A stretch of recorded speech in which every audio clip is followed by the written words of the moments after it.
Le thème 2017, la négation de l'homme dans l'univers concentrationnaire nazi, je pense qu'il faut que j'en fasse un tout petit peu l'historique, puisqu'on est devant un auditoire d'historien.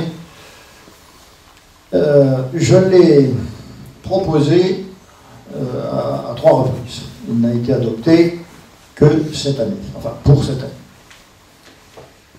Pourquoi ? Tout simplement parce qu'un jour, je finissais la préparation d'un des dossiers préparatoires avec le déporté qui présidait notre cercle d'études pédagogiques, qui s'appelait Jean Gavard, qui était, comme par hasard aussi, président du jury national.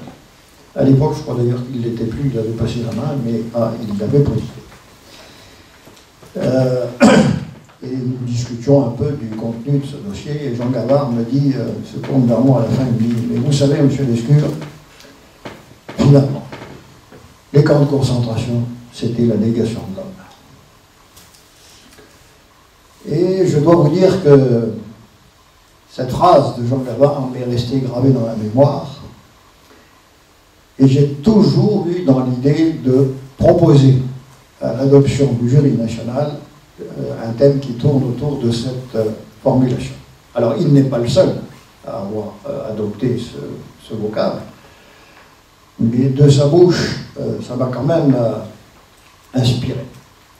Et donc, j'ai formulé le thème 2017 qui a été adopté quasiment à l'unanimité par le jury national, en précisant bien de l'univers concentrationnaire, parce que vous savez, il faut toujours faire attention à englober, à insérer dans l'étude d'un thème tous les aspects de la déportation, qu'elle soit dite de répression ou qu'elle soit liée au génocide et à la Shoah. Et donc, en mentionnant l'univers concentrationnaire, j'entendais qu'on intègre à la fois la composante répressive du système concentrationnaire, c'est-à-dire en fait les camps de concentration, le système concentrationnaire proprement dit, et également tout l'aspect génocide, extermination que vous connaissez. Restait ensuite à voir comment on allait prendre ce thème.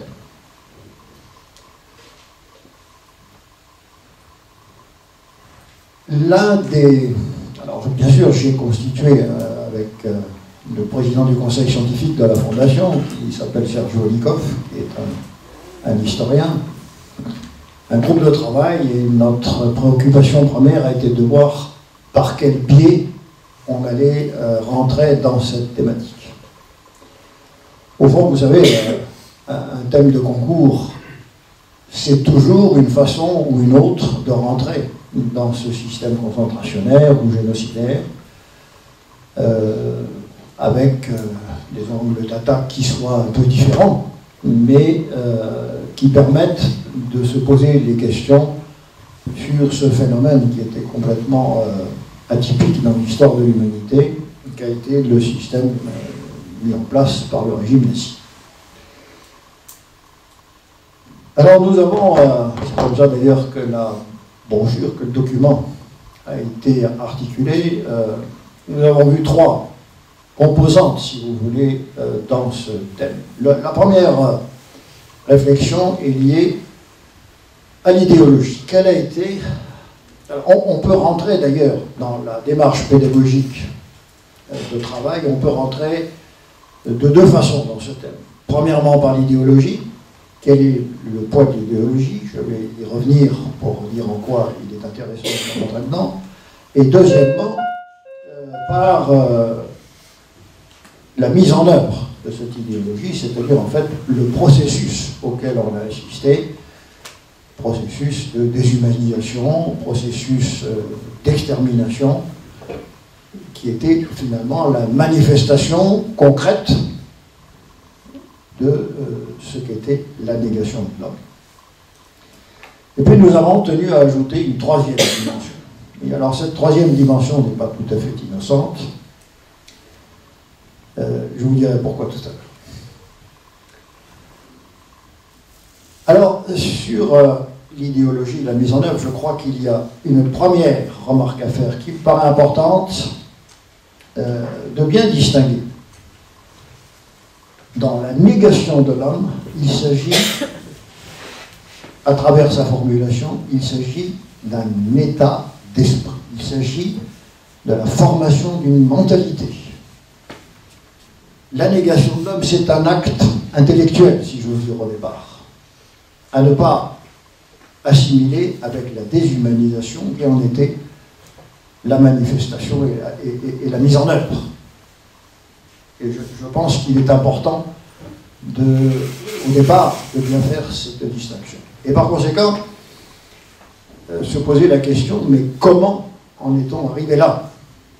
Qu'est-ce qui a été le moteur de cette mise en œuvre d'un processus de déstructuration de l'être humain et de sa négation? Alors, je disais, il y a deux façons. On peut procéder par, d'abord, qu'est-ce qui s'est passé dans les camps, qu'est-ce que c'était, qu'est-ce qu'on a constaté, et ensuite se poser la question de savoir, mais au fond, quel était le moteur qu'il y avait derrière, psychologique, idéologique,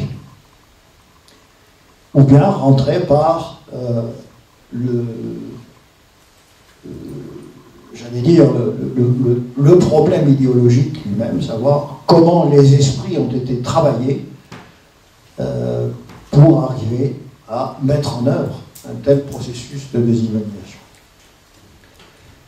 On peut prendre donc le problème des deux côtés. L'essentiel est qu'on en fasse la liaison, et elle est tout à fait essentielle. Donc sur le plan, je commencerai par, bien sûr, l'aspect idéologique. Qu'est-ce qui est important de souligner et de faire travailler? Je crois que l'une des spécificités du nazisme, ça a été l'investissement des esprits à travers la propagande, à travers cette mainmise idéologique sur tout un peuple qui visait à lui faire prendre conscience de sa spécificité raciale, entre guillemets, et de sa supériorité.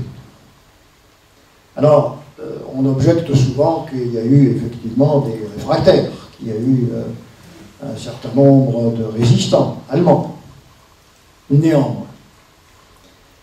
Néanmoins,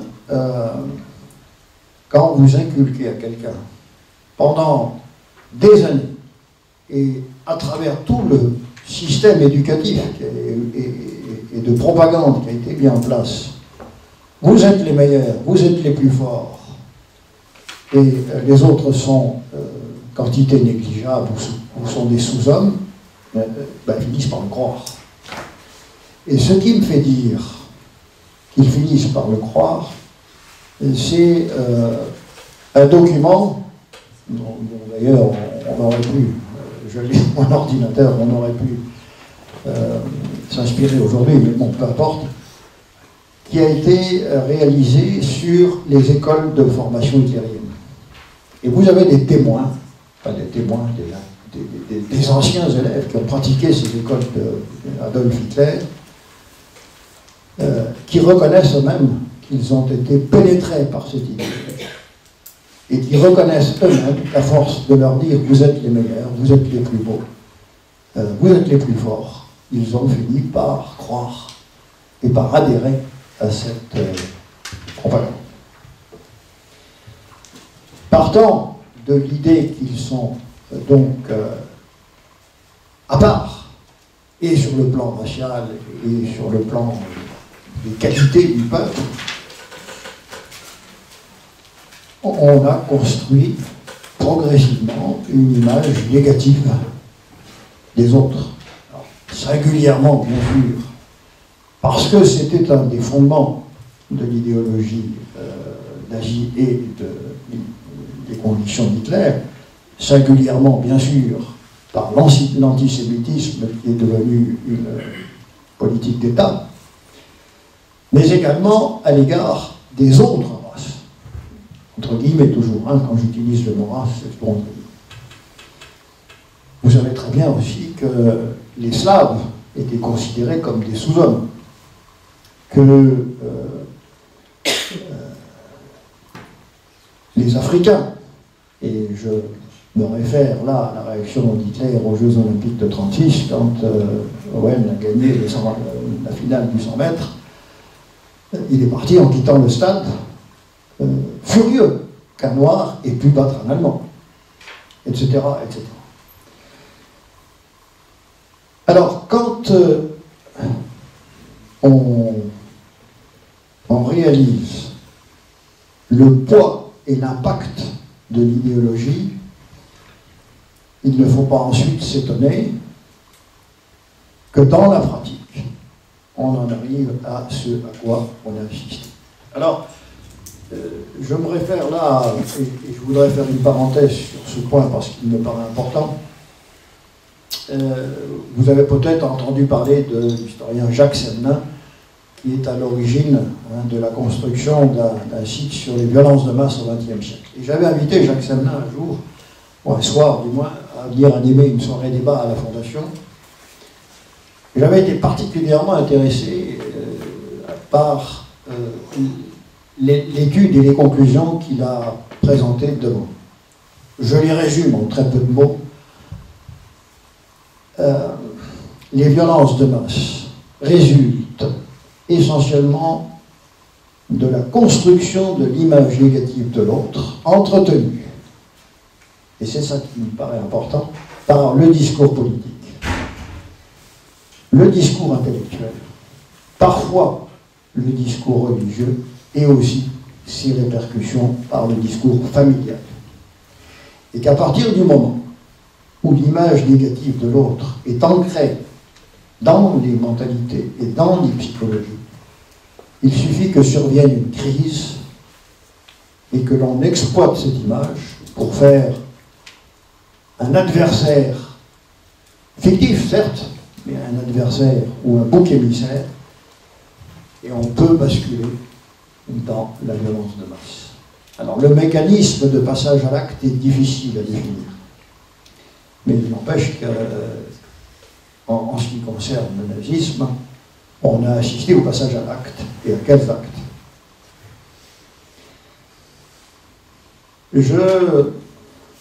J'ai été particulièrement intéressé, je ne sais pas si vous en avez eu connaissance, par l'ouvrage relativement récent d'ailleurs de Johann Chapoutot.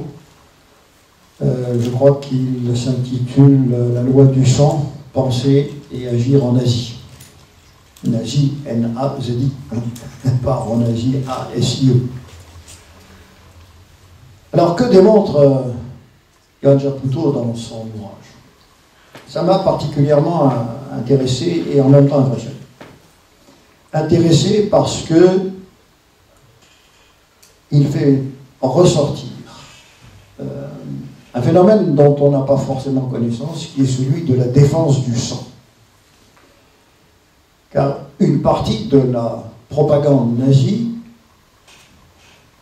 visait à faire prendre conscience aux Allemands que leur sang, la pureté de leur sang, était menacée, et qu'il fallait donc le défendre.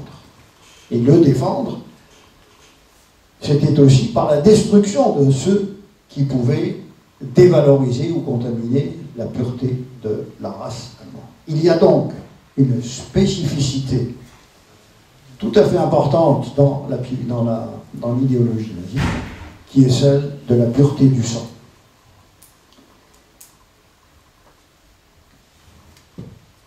Le deuxième point de l'ouvrage de Chapoutot, et qui est également très intéressant, c'est de prendre la mesure de la participation des milieux intellectuels les plus évolués de l'Allemagne qui ont adhéré finalement à ce schéma de pensée. Des sociologues.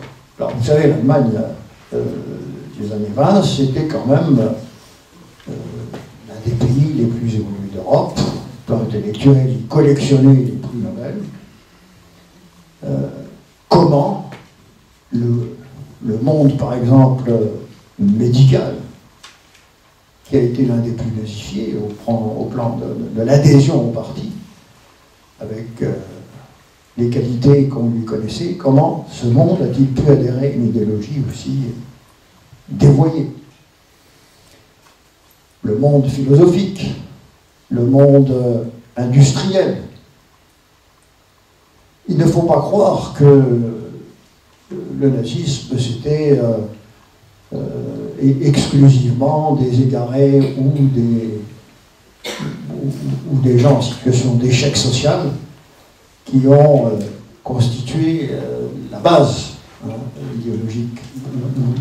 Ils ont peut-être servi de bras armés, mais au-delà, il y avait une adhésion du monde intellectuel. Alors je ne dis pas de tout le monde intellectuel, mais il y a quand même eu dans ce parti une très grosse part. Alors il y a un ouvrage également qui est très intéressant à lire, qui s'intitule « Les architectes de l'extermination ». On ne l'a pas cité dans notre document, parce que je ne sais pas s'il est toujours très accessible.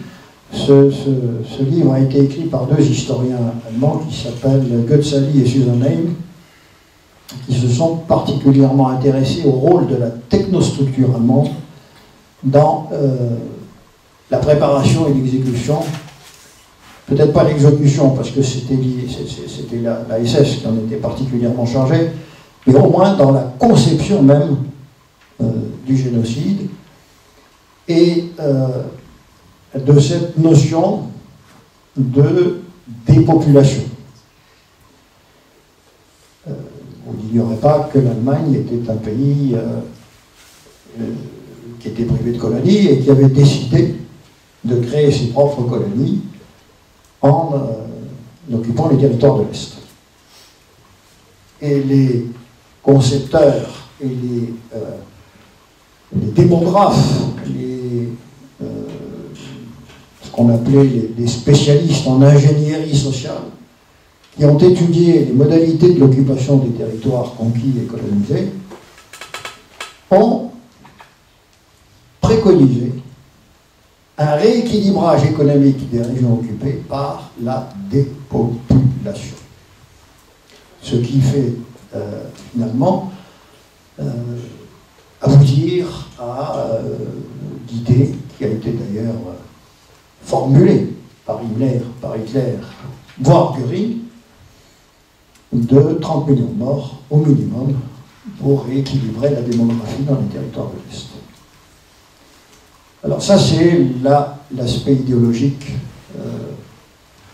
J'allais dire c'est le côté un peu paroxystique de l'aspect idéologique qui ne signifie pas forcément tout ce qui s'est passé dans le système concentrationnaire, mais qui explique qu'à partir du moment où on a le sentiment de sa supériorité, le sentiment qu'on appartient à une race particulièrement favorisée, qu'il faut la protéger, qu'il faut dominer l'autre, soit en l'éliminant, soit en faisant un travailleur forcé, parce que c'est un sous-homme, on en arrive à cette notion de négation de l'homme.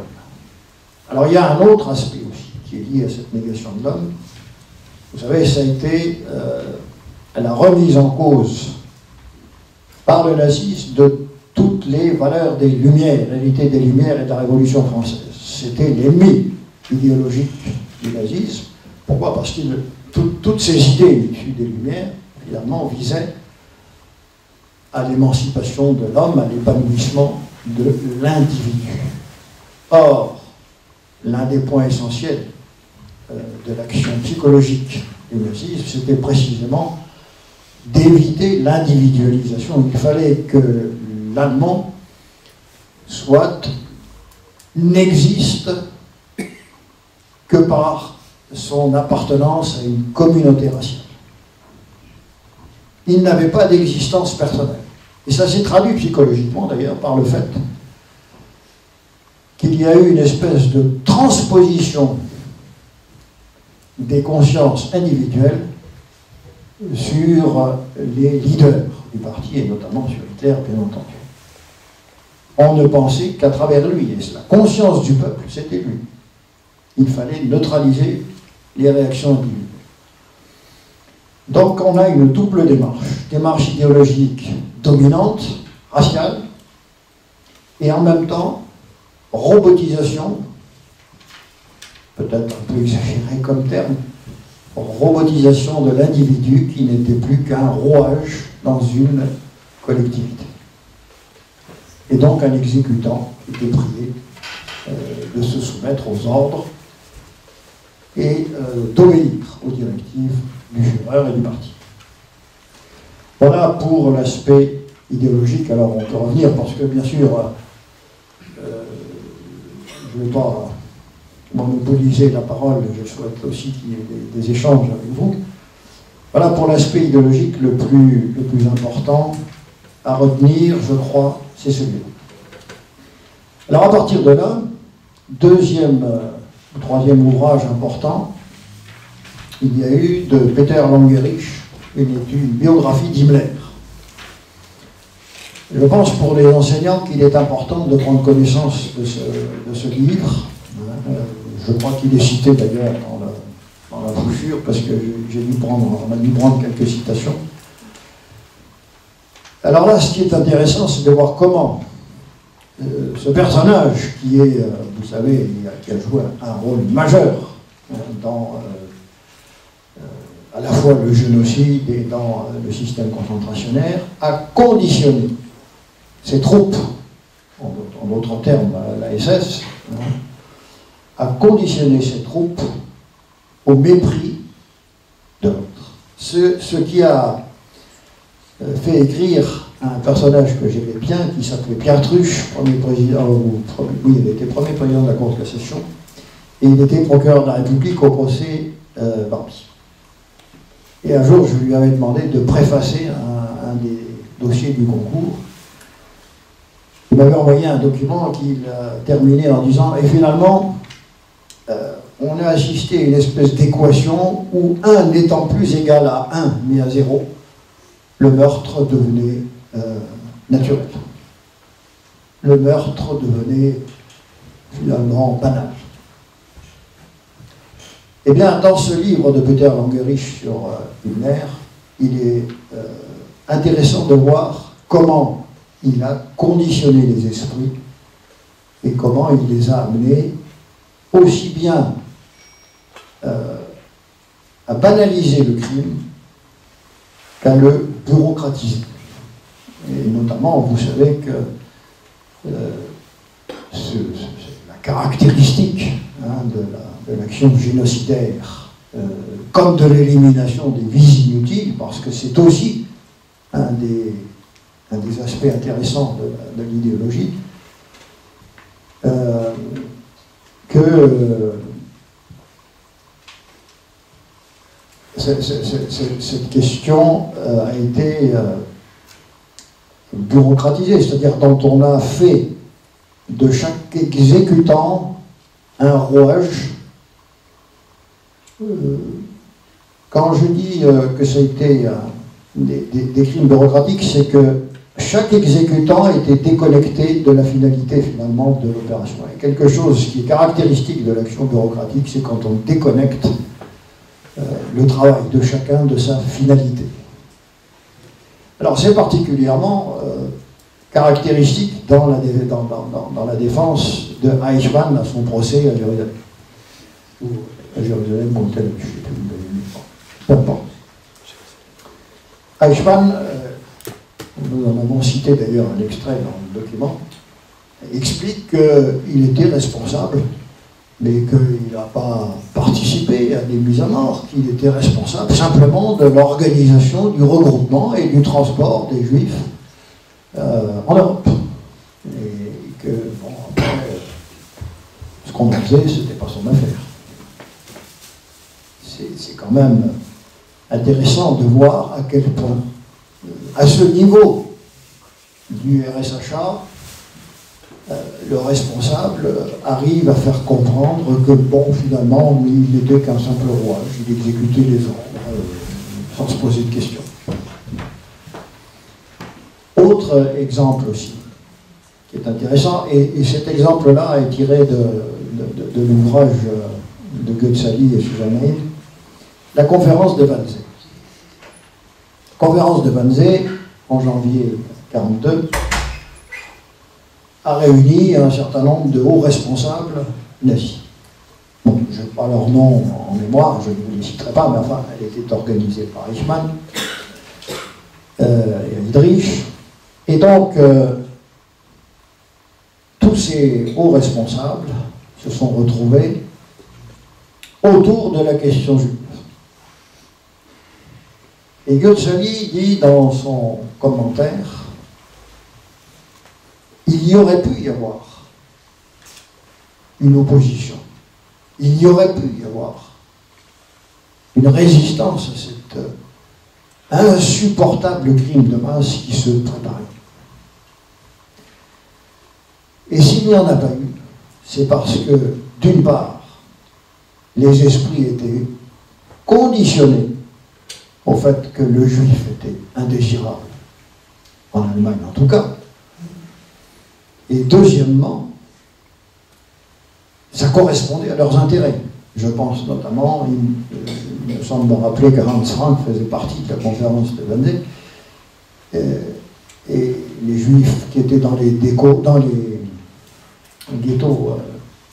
après l'invasion de la Pologne, dans le gouvernement en général, pour lui était une gêne.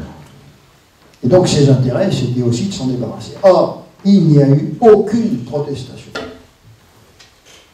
Au moins dans les comptes rendus qui ont été faits de cette conférence de Wannsee. Ce qui prouve bien l'impact aussi de l'idéologie sur ces hauts responsables nazis. On pourrait prolonger le raisonnement aussi en s'interrogeant sur l'action des chefs militaires dans la guerre de l'Est. On a récemment mis sur pied des expositions sur les crimes de la Wehrmacht. Alors vous savez que le haut commandement militaire a toujours nié en disant c'est pas nous, c'est la Waffen-SS, etc. En réalité, le haut commandement militaire et un certain nombre de hauts états-majors planifiant les opérations militaires ont parfaitement coopéré avec les services de Himmler dans le regroupement des Juifs, le regroupement des leaders communistes qu'il fallait assassiner et les a livrés à Himmler. Bon, quand ils ne les ont pas exécutés eux-mêmes, car il y a eu aussi des massacres perpétrés par eux-mêmes. Or, ça prouve simplement une chose, c'est que ces chefs militaires étaient eux aussi conditionnés et acquis à une certaine idéologie. On peut s'interroger, je fais une petite parenthèse, on peut s'interroger ensuite sur la résistance et l'attentat du 20 juillet. Est-ce que c'était une résistance qui mettait en cause l'idéologie nazie? Ça n'est pas certain. Ce qui apparaît surtout, c'est qu'ils avaient la conscience qu'on les emmenait au désastre et qu'ils ont tenté de l'éviter, d'aller à la catastrophe absolue, en essayant d'une part d'éliminer Hitler et de mettre fin au moins à la guerre à l'Ouest, parce que pour eux, la guerre absolue, c'était la guerre à l'Est. Bon, c'est une parenthèse qui n'a plus rien à voir avec le thème, mais ça montre quand même aussi que de ce côté-là, l'idéologie est venue centrale. Alors ensuite, on peut rentrer dans le deuxième volet qui est la mise en œuvre. Alors la mise en œuvre de la négation de l'homme, c'est quoi? C'est justement ce terme qu'utilisent les déportés, terme de déshumanisation. La déshumanisation, ça procède, j'allais dire presque d'une science, car ils étaient formés à ça, à travers les écoles. Quand vous retirez à l'individu tout ce qui constitue son identité, quand vous lui retirez tout ce qui le rattache à son passé, quand vous le maintenez dans un état de quasi-terreur permanente, de soumission, quand il est traité avec la plus extrême brutalité, quand il est affamé, quand il n'est plus soigné. Alors, vous savez très bien qu'il y a eu quelques cas de sauvetage dans les rivières, mais enfin les rivières c'était surtout des mouroirs. Il se crée dans l'esprit même de ceux qui subissent ce genre de traitement, il se crée une déstructuration de la personne. Et cette déstructuration de la personne, elle tient d'une part à une perte de repère dans le temps, à l'état de panique permanente, qui consiste finalement à dissocier l'unité de la personne entre le corps et l'esprit. Alors il est intéressant de voir comment ce processus a pu être mis en œuvre. Et je conseille à ceux qui ne le connaîtraient pas, à cet égard, de lire l'étude qu'en a faite M. Sofsky dans le livre « L'organisation de la terreur ». Sofsky dépeint, je crois que je ne l'ai jamais trouvé dans aucun écrit, fût-ce des témoins, une description aussi intéressante et en même temps effrayante, à ne pas mettre entre toutes les mains, du fameux musulman. Et ce détenu qui est arrivé au bout de la résistance humaine, de la déstructuration, et qui n'est plus capable de réaction humaine. Se pencher sur cet aboutissement, je crois que c'est aussi comprendre ce qu'a été la déshumanisation menée à son paroxysme sur les vivants. Alors, le volet également qu'il ne faut pas négliger dans cette affaire, c'est que le vrai paroxysme de la déshumanisation, c'est évidemment les chambres à gaz, c'est le génocide, c'est 1 étant égal à 0, le faire disparaître n'a plus aucune importance. Et donc le juif étant considéré, et par un certain côté le tzigane aussi, parce qu'il y a quand même des tziganes qui sont passés aussi dans des centres de mise à mort, le fait de les détruire, c'était nier leur humanité, c'était leur renier cette appartenance à l'espèce humaine. L'un des auteurs qui a le mieux défini cette négation, cette tentative d'éliminer de l'espèce humaine dans le système concentrationnel et génocidaire, c'est Antelme, Robert Antelme, qui a écrit le livre L'espèce humaine. Et Robert Antelme en conclut, ils ont voulu nous enlever notre appartenance à l'espèce humaine. On peut, écrit-il, retirer la vie à un homme, mais on ne peut pas lui retirer son appartenance à l'espèce humaine. Et ça m'amène à la troisième partie, qui me paraît importante aussi dans cette réflexion d'ensemble. Cette troisième partie, je vous disais, elle a une valeur d'actualité. Et pourquoi? Elle a une valeur d'actualité parce que elle constate que finalement, toutes les entreprises qui ont visé à extraire ou à couper de l'appartenance à l'espèce humaine un certain nombre de groupes humains, finalement, face à l'histoire, ont été un échec.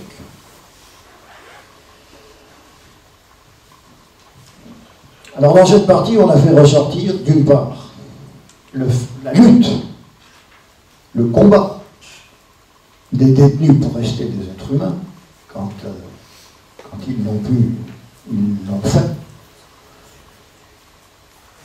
par la solidarité, par la volonté inlassable de continuer à penser en être humain, sinon tomber dans l'état musulman, hein, ce fameux détenu dont je vais parler tout à l'heure. Donc dans l'organisation de la solidarité, dans l'organisation de gestes humains vis-à-vis du co-détenu, on a assisté ensuite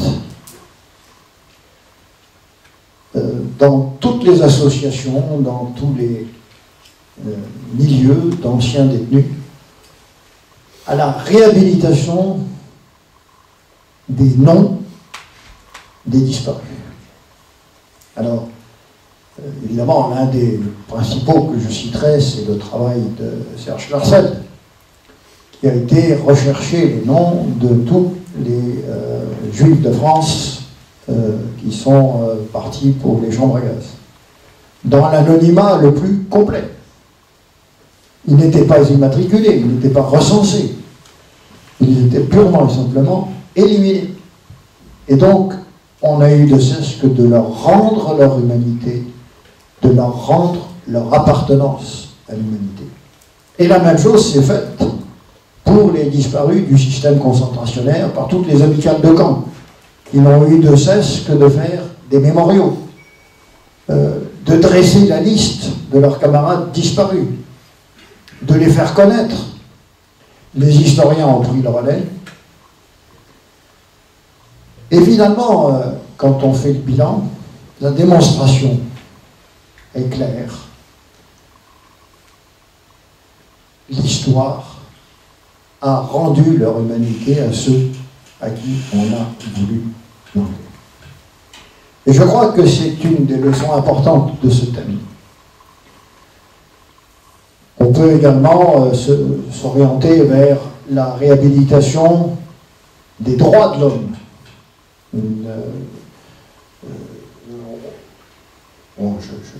Je dirais une banalité en disant que le nazisme, ça a été par définition la négation des droits de l'homme aussi. Et donc, quand on a découvert l'horreur de ce régime et de cette Deuxième Guerre mondiale, la communauté internationale, la conscience universelle a débouché sur la Déclaration universelle des droits de l'homme. Si ce n'est pas aussi une manière de rendre leur humanité à ceux qu'on a voulu soustraire de l'humanité, je ne sais pas ce que c'est. Donc, avis aux amateurs d'aujourd'hui, c'est un peu, si vous voulez, le message qu'on essaye de faire passer aussi. On peut tuer des gens. Le meurtre, malheureusement, est quelque chose d'inclus dans l'humanité. L'homme peut tuer son semblable. Mais l'histoire lui rend sa dignité. Ça a existé au temps du nazisme, mais ça existe aussi, et on y assiste dans bien d'autres territoires. Ce qui s'est passé notamment en Amérique, la guerre des Chacos par exemple, ou l'occupation des territoires de l'Est et l'élimination des populations indiennes, l'histoire leur rend leur visage, leur rend leur civilisation. Alors on les a fait disparaître, certes, mais on ne les enlèvera jamais de l'humanité. Voilà un peu le message. Alors, les idéologies d'aujourd'hui qui ne visent qu'à éliminer et éradiquer de la Terre tout ce qui n'est pas dans leur vision de l'homme et de leur foi religieuse. Bon, c'est un phénomène temporaire contre lequel, évidemment, il faut lutter, mais qui, de toute façon, n'est pas appelé à durer. Il s'effondrera de lui-même, tôt ou tard. Relayé sans doute par d'autres. Relayé malheureusement, sans doute, par d'autres motivations, car, encore une fois, c'est aussi dans les gènes de l'humanité que d'être des prédateurs pour ses propres semblables. Pour autant, l'être humain est infiniment respectable, et c'est aussi une des leçons de ce concours et de ce thème. Voilà. Alors maintenant, si vous souhaitez que l'on en discute, et si vous avez des questions, évidemment, moi je vous ai présenté ce thème, analysé un peu la façon dont nous l'avons exploré avec le groupe de travail, mais je n'ai pas eu la prétention de vous faire un cours d'histoire.